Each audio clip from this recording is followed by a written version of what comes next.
Assalamualaikum warahmatullahi wabarakatuh.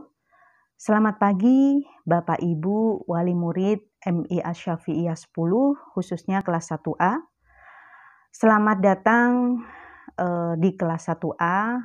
Alhamdulillah pagi hari ini kita semua dipertemukan oleh Allah Subhanahu wa taala walaupun melalui video sosialisasi teknis pembelajaran jarak jauh, tapi tidak mengurangi rasa syukur kita kehadirat Allah Subhanahu wa taala karena kita diberikan limpahan rahmat dan senantiasa sehat sampai hari ini. Kita doakan buat saudara-saudara kita yang sedang diuji sakit, semoga Allah memberikan kesabaran dan Allah segera memberikan obat buat saudara-saudara kita. Amin. Baik, sebelum sosialisasi pembelajaran jarak jauh saya mulai, mari kita awali dengan bacaan basmalah terlebih dahulu. Bismillahirrahmanirrahim.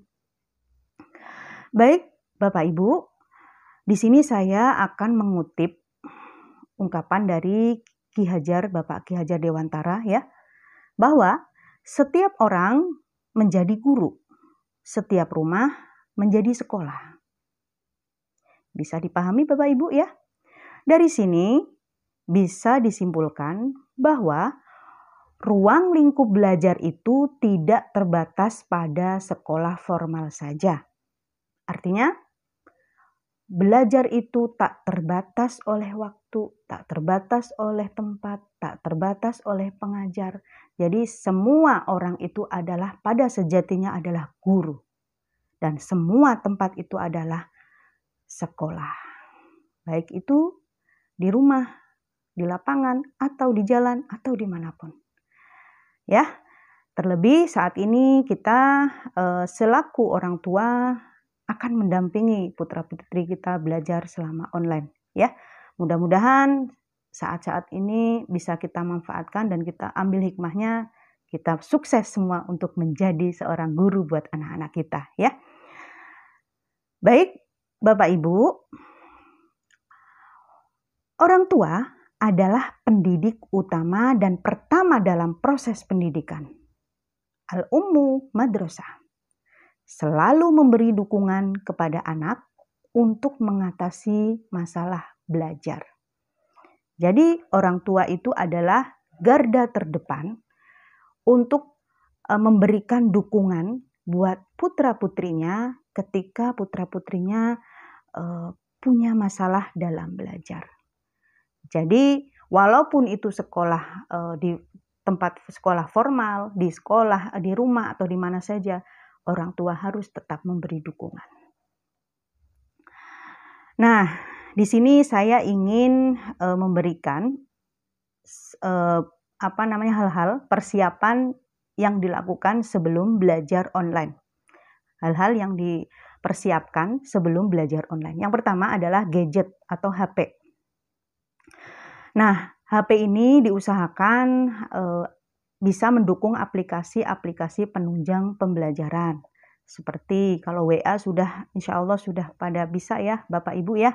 WA, terus kalau bisa ada WPS ya. WPS itu bisa mengunduh mungkin PDF atau apa yang kadang-kadang kita butuhkan dalam pembelajaran anak-anak. Nah, mungkin nanti ke depannya beberapa minggu ke depan mungkin Zoom.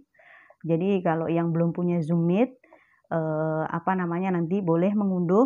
Itu pun masih kita uji coba di MI karena baru pertama kali ini ya Bapak Ibu ya. Jadi sifatnya Zoom nanti untuk memantau semangatnya anak-anak saja. Untuk pembelajaran sepertinya masih belum efektif ya kalau 100% menggunakan Zoom ya Bapak Ibu ya. Jadi sekedar untuk absen memantau semangatnya anak-anak aja. Yang kedua, akses internet. Persiapan sebelum belajar online tidak bisa bergerak sama sekali belajar online-nya tanpa adanya akses internet. Jadi internet itu adalah hal utama yang harus ada.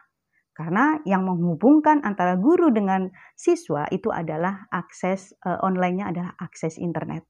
Diusahakan nanti kita bisa lancar berkomunikasi ya Bapak Ibu ya ketika dengan kelancaran pembelajaran siswa. Tapi kalau mungkin ada kendala, bisa dikomunikasikan dengan wali kelas. Kita siap untuk membuka komunikasi dari Bapak Ibu. Yang ketiga, persiapan sebelum belajar online adalah memberikan suasana yang kondusif. Nah, suasana yang kondusif ini sangat penting sekali. Usahakan ketika belajar itu anak-anak sebagaimana sekolah formal. Ada meja belajar, jauhkan dari suara-suara TV, radio, atau suara-suara lantang-lantang lainnya yang mengganggu konsentrasi anak untuk belajar. Itu yang paling penting ya Bapak Ibu ya. Jadi usahakan suasana kondusif yang mendukung anak-anak untuk belajar ya. Yang keempat, membuat jadwal harian peserta didik supaya lebih disiplin. Nah, ini bisa kita mulai karena anak-anak itu apa yang kita bentuk baik, anak-anak insya Allah akan cepat untuk meniru. Ya, kalau kita bentuk disiplin, insya Allah anak-anak akan cepat lebih disiplin dari kita. Contoh, kita memberikan jadwal, sudah mensosialisasikan ke anak atau mungkin ditulis di jadwal di tembok bahwa bangun tidur itu sudah harus sholat subuh, sudah harus mandi, siap-siap sarapan, mempersiapkan buku pelajaran yang harus dipelajari. Dari situ dari jam jadwal-jadwal yang nanti akan anak biasakan, insya Allah nanti dia akan tahu. Oh ternyata kita harus disiplin, walaupun terutama belajar di rumah. Karena di rumah itu tantangannya luar biasa ya Bapak Ibu ya. Jadi campur aduk antara orang tua sibuk dengan urusan keibuannya, harus mendampingi anaknya. Jadi jangan dilupakan kedisiplinan anak dengan membuat jadwal belajar. Ya, aktivitas anak itu juga dibuatkan ya Bapak Ibu. Jadi dari situ anak-anak akan terbiasa disiplin dan itu sangat berpengaruh dengan belajarnya dia di sekolah, dengan pelajaran-pelajaran di sekolah. Ya Bapak Ibu ya. Baik. Nah, apa saja yang dipelajari selama PJJ? Nah, di PJJ ini yang akan beda. Jam belajar pada tatap muka dengan PJJ itu sangat berbeda Bapak Ibu. Kalau tatap muka kita belajar dari jam 7 sampai jam kalau kelas 1 11.30. Berapa jam kita belajar Bapak Ibu? Kira-kira 4 jam setengah ya Bapak Ibu ya. Kira-kira kurang lebih ya. Nah, selama 4 jam setengah itu kita mempunyai jadwal yang teratur. Terus buku yang kita berikan, materi yang akan kita berikan juga teratur. Nah, berbeda dengan PJJ. Materi yang diberikan selama PJJ hanya materi yang esensial saja. Apa itu materi yang esensial saja? Materi yang pokok-pokok saja Bapak Ibu. Jadi kita selama PJJ itu ada cuma 2 jam pelajaran. Dari jam 8 sampai jam 10. Dua mata pelajaran, 2 jam 2 jam bersekolah. Jam sekolahnya cuma 2 jam. Kalau sekolah formal kan 4 jam setengah ya Bapak Ibu ya. Nah, dari situ yang kita ambil materi esensial. Jangan kaget ketika nanti kita belajar khususnya pelajaran tema Bapak Ibu ya.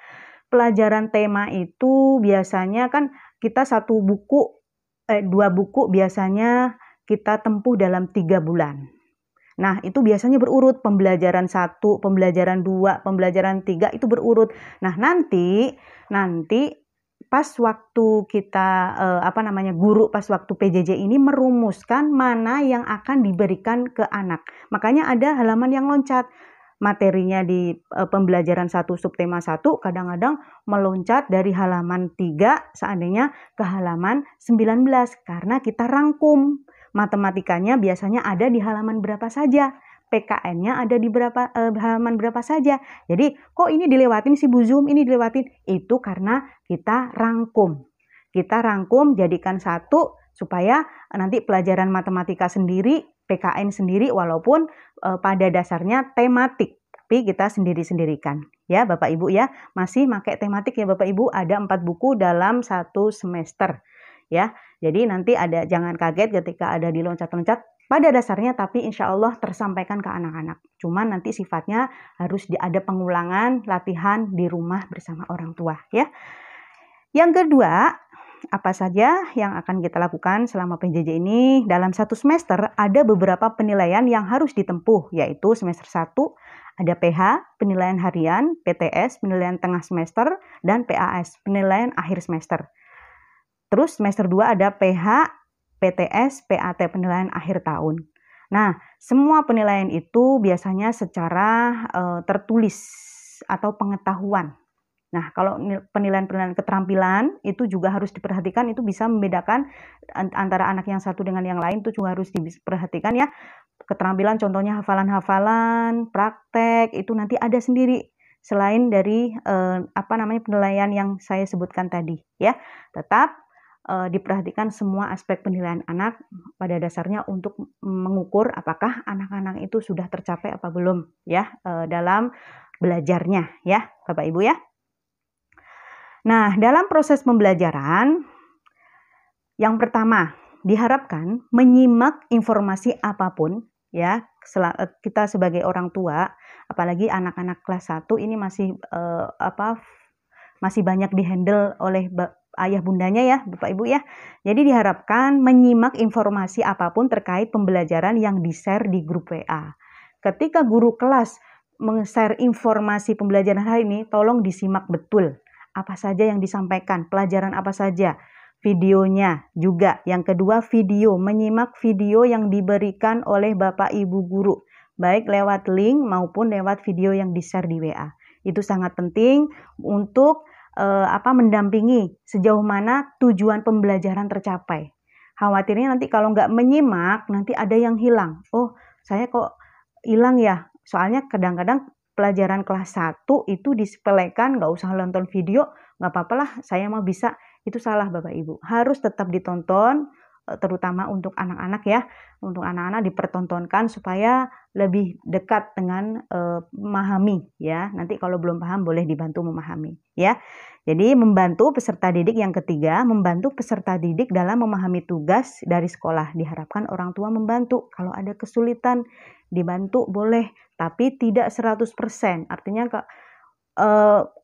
mendampingi dan mengarahkan, tidak 100% untuk memberikan jawaban ya Bapak Ibu ya bahasanya, karena mungkin kita repot mau cepat-cepat masak, udah ini jawabannya disalin, itu juga tidak bagus untuk kedepannya ya Bapak Ibu. Jadi takutnya nanti ketika masuk sekolah akan terkaget-kaget.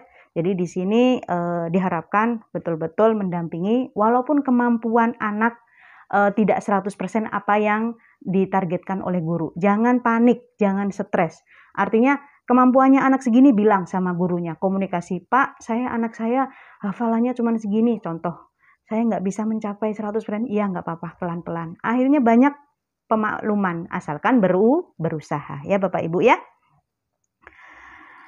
Nah, sistem pengumpulan tugas. Nah, ada tugas-tugas harian yang akan dikumpulkan oleh peserta didik. Yang pertama, penyetoran hafalan surat 1 hari 1 ayat. Ini bisa dilakukan nanti dibuat absen ya Bapak Ibu ya. Jadi ada beberapa surat yang akan jadi target hafalan anak-anak. Ini nanti dibuat absen bisa ya. Jadi buat absen, terus buat hafalan juga. Nah, yang ketiga, penyetoran tugas harian maksimal pukul 1 siang. Jadi walaupun jam belajarnya itu dari jam 8 sampai jam 10, tapi kita ada tenggang waktu untuk Bapak Ibu semuanya. Boleh sampai jam 1 siang. Kalau memang ada perlu izin silahkan. Kita tidak walaupun online takutnya izin telat, asalkan jangan kosong, nggak setor sama sekali. Itu kesalahan ya Bapak Ibu ya. Jadi harus izin. Kenapa gitu ya? Harus ada informasi sebelumnya. Ya, jadi setor tugas maksimal pukul 1. Terus yang harus Bapak Ibu ketahui, waktu penilaian tugas yang dilakukan oleh guru itu fleksibel ya Bapak Ibu ya. Tidak harus yang Bapak Ibu kirimkan harus dinilai, tidak. Bapak guru, Ibu guru itu menghadapi satu kelas, itu ketika mengirim kalau caranya minta langsung dinilai tidak akan selesai. Jadi bertahap. Malah mohon maaf ya, Bapak Ibu guru juga terkendala belajar di rumah, kadang-kadang juga banyak urusan, ada urusan kenegaraan, keibuan, terus segala macem, jadi suka kadang ketunda-tunda. Pada akhirnya insya Allah pasti dinilai. Cuman fleksibel waktunya, kadang-kadang kepotong, nggak langsung, kadang-kadang kalau ada acara rapat atau acara penting, itu kadang-kadang dinilainya secara keseluruhan, chatnya nggak dibales. Kalau kayak pengalaman saya kemarin, chatnya nggak dibales satu-satu, terus secara keseluruhan akhirnya udah saya rekap nilainya, cuman saya umumkan di grup bahwa nilai sudah masuk, tapi nggak dibales satu-satu. Seperti itu Bapak Ibu, karena kadang sampai sore kita ada perlu ya. Nah, terakhir, jika ada yang terlambat menyetorkan tugas karena ada kendala atau orang tua kerja, silahkan konfirmasi, kita terbuka. Bu, saya nggak bisa ngerjain hari ini karena anak, silahkan. Kita fleksibel ya, memahami keadaan kita saat ini semuanya. Kita saling memahami ya Bapak Ibu ya. Baik, nah evaluasi pembelajaran. Yang pertama, dilakukan pemantauan aktivitas harian. Siapa yang melakukan? Orang tua kepada peserta didik, karena yang memantau itu adalah orang tua di rumah. Guru hanya dari jarak jauh. Apanya yang dipantau? Ibadah hariannya, sholatnya, ngajinya, ya, dan tugas-tugas sekolah yang diberikan oleh Bapak Ibu guru. Sudah setor apa belum hari ini? Setor kemarin yang izin sudah di ini belum? Itu harus dipantau ya Bapak Ibu ya. Yang kedua, memberikan apresiasi setiap hal baik yang dilakukan oleh peserta didik. Jadi kita evaluasi pembelajaran ini. Supaya anak-anak saya semangat belajar walaupun online, ini bagaimana? Kita sering-sering nggak boleh, jadi sering-sering kasih pujian anak, nggak boleh pelit. Ya Bapak Ibu ya, Masya Allah luar biasa. Itu juga bisa menimbulkan reaksi anak untuk semangat belajar. Luar biasa, bagus banget tulisan kamu, lanjutkan ya anak ya. Jadi harus belajar untuk sering memuji anak. Ya Bapak Ibu ya. Boleh memuji, boleh ngasih hadiah, walaupun hadiahnya nggak seberapa, itu akan memberikan anak semangat ya Bapak Ibu ya. Yang ketiga, memantau kepribadian peserta didik mencakup sikap dan perilaku. Jadi evaluasi pembelajaran ini kita pantau pembelajaran, nggak harus tertulis buku, kita pelajari, dihafal, dibaca, tapi kepribadian anak saya selama ini bagaimana ya ngomongnya, apakah masih baik, kedisiplinannya bagaimana, nanti boleh dikomunikasikan ke wali kelas. Bagaimana cara solusinya ya Bu? Nah, Bapak Ibu guru juga bisanya ngasih solusi ya Bapak Ibu ya, tapi kalau untuk penanganan mungkin ke tangan orang tua masing-masing. Bapak Ibu, pada dasarnya mendapatkan pendidikan yang baik itu adalah hak setiap anak. Jadi kita sebagai orang tua harus memberikan hak itu kepada anak kita. Karena anak adalah amanah dari Allah. Titipan dari Allah yang harus kita jaga, harus kita rawat, harus kita perhatikan pendidikannya. Ya Bapak Ibu ya. Alhamdulillah selesai sudah sosialisasi teknis pembelajaran jarak jauh. Semoga apa yang saya sampaikan bisa dipahami.